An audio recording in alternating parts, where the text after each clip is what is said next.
قوم عاد کا مورث اعلیٰ عاد بن اوس بن ارم بن سام بن نوح ہے۔ اس عاد کے بیٹوں میں شداد بھی ہے۔ یہ بڑی شان و شوکت کا بادشاہ ہوا ہے۔ اس نے اپنے وقت میں تمام بادشاہوں کو اپنے جھنڈے کے نیچے جمع کر کے سب کو اپنا مطیع و فرمانبردار بنا لیا تھا۔ اس نے پیغمبروں کی زبان سے جنت کا ذکر سن کر براہ سرکشی دنیا میں ایک جنت بنانی چاہی اور اس ارادہ سے ایک بہت بڑا شہر بنایا جس کے محل سونے چاندی کی اینٹوں سے تعمیر کیے گئے اور زبر جد اور یاقوت کے ستون ان کی عمارتوں میں نصب کیے گئے اور ایسی ہی فرش مکانوں میں بنائے گئے سنگریزوں کی جگہ ابداد موتی بچھائے گئے۔ ہر محل کے گرد جواہرات سے پری نہر جاری کر دی گئی، قسم قسم کے درخت و زینت اور سائے کے لیے لگائے گئے۔ الغرض اس سرکش نے اپنے خیال سے جنت کی تمام چیزیں، ہر قسم کی عیش و عشرت کے سامان اس شہر میں جمع کر دیے۔ جب یہ شہر مکمل ہوا تو شداد بادشاہ اپنے اعیان سلطنت کے ساتھ اس کی طرف روانہ ہوا۔ جب ایک منزل کا فاصلہ باقی رہ گیا تو آسمان سے ایک ہولناک آواز آئی جس سے اللہ تعالیٰ نے شداد اور اس کے تمام ساتھیوں کو ہلاک کر دیا اور وہ اپنی بنائی ہوئی جنت کو دیکھ بھی نہ سکا۔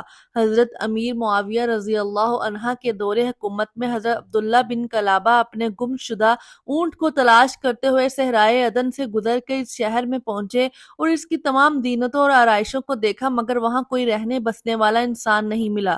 یہ تھوڑے سے جواہرات وہاں سے لے کر چلے آئے۔ جب یہ خبر حضرت امیر معاویہ رضی اللہ عنہ کو معلوم ہوئی تو انہوں نے عبداللہ بن قلابہ کو بلا کر پورا حال دریافت کیا اور انہوں نے جو کچھ دیکھا تھا سب کچھ بیان کر دیا۔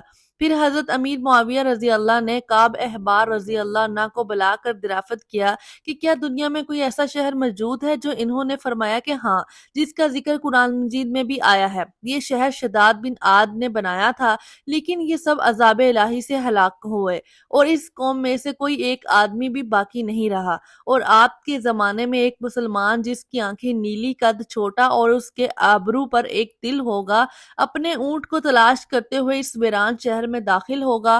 اتنے میں عبداللہ بن قلابہ آگے تو کعب احبار نے ان کو دیکھ کر فرمایا کہ باخدا وہ شخص جو شداد کی بنائی ہوئی جنت کو دیکھے گا وہ یہی شخص ہے۔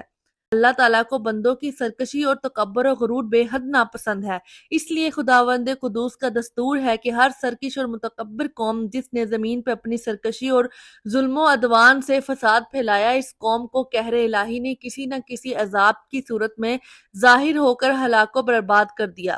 شداد اور قوم عاد کے دوسرے افراد سب اپنی سرکشی اور تکبر کی وجہ سے خدا کے مبغوض ٹھہرے، اور جب ان لوگوں کا ظلم و عدوان اس درجہ بڑھ گیا کہ روئے زمین کا ذرہ ذرہ ان کے گناہوں اور بدعمالیوں سے بلبلا اٹھا، تو خداوند قہار و جبار کے عذابوں نے ان سب سرکشوں اور ظالموں کو تباہ و برباد کر کے صفحہ ہستی سے حرف غلط کی طرح مٹا دیا۔